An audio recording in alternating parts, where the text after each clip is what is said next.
Ya, berikutnya kita masuk ke laporan arus kas atau statement of cash flow. Kalau nanti lo kuliah akuntansi, ini akan ada di tingkat 1, 2, dan 3 ya. Detailnya di tingkat 2 dan 3 ya.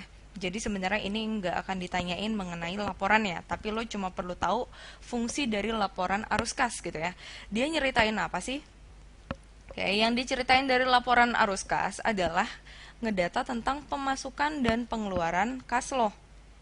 Kenapa sih kas penting banget gitu ya? Soalnya kalau nggak ada kas, lo apes, lo nggak bisa beroperasi gitu ya. Kalau masih masih profitnya negatif alias rugi gitu ya, lo masih bisa beroperasi asalkan lo masih ada kas. Tapi kalau kas lo habis, udah pasti lo apes gitu ya usahanya. Nah sekarang kita seperti biasa di akuntansi kita harus bikin judul nih ya. Sebelum kita bikin judul, nah lo mungkin masih bingung kali ya pemasukan sama pengeluaran kasnya tuh untuk apa? Yang jelas kita harus tahu bahwa arus kas itu kita bisa tahu likuiditas perusahaan ya. Perusahaannya liquid gak sih? Atau jangan-jangan dia nggak punya aset yang cair. Oke. Yang kedua, kita bisa tahu kemampuannya dia dalam memperoleh laba. Oke, kalau kasnya dikit ya susah juga gitu ya. Dalam profit making. Oke, nanti kalau misalnya lo mau ngasih utang gitu ya, ini gue minjemin duit ke perusahaan itu, tapi lo lihat, aduh kasnya dikit banget gitu ya, balik nggak ya duit gue gitu ya, susah banget dia memperoleh kas gitu ya.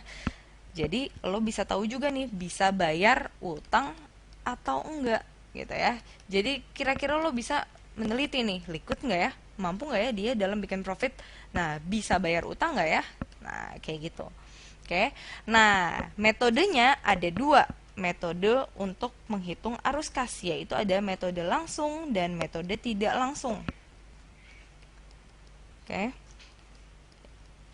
ya, tapi sebenarnya ini juga nggak bakal ditanya sih ya, ini rada-rada tingkat 2 3 lah, metode lagi metode. Nah terus habis itu selain itu kita perlu tahu mengenai penjudulan gitu ya. Penjudulan seperti biasa di akuntansi itu penting banget. Nah kita punya KVABC. Oke, dan kita punya laporan arus kas. Nah, kalau kita bikin laporan arus kas, kita nggak boleh bikin pada saat tertentu, tapi melainkan untuk periode tertentu. Jadi kita tulis untuk periode yang berakhir kapan gitu ya. Untuk periode yang berakhir per, misalnya kita masih sama ya, per 31 Desember 2011. Nah, ini adalah judulnya. Oke, jadi kalau misalnya laporan yang satu-satunya yang dibuat pada saat tertentu gitu ya adalah apa? Hanya laporan neraca. Yang lain laporannya harus berdasarkan periode. Oke. Nah, cash flow intinya kayak gitu ya. Tapi yang jelas cash flow itu adalah salah satu laporan yang penting banget bagi sebuah perusahaan. Cuma nanti lo di tahap SMA masih belum perlu untuk menyusun laporan cash flow. Oke.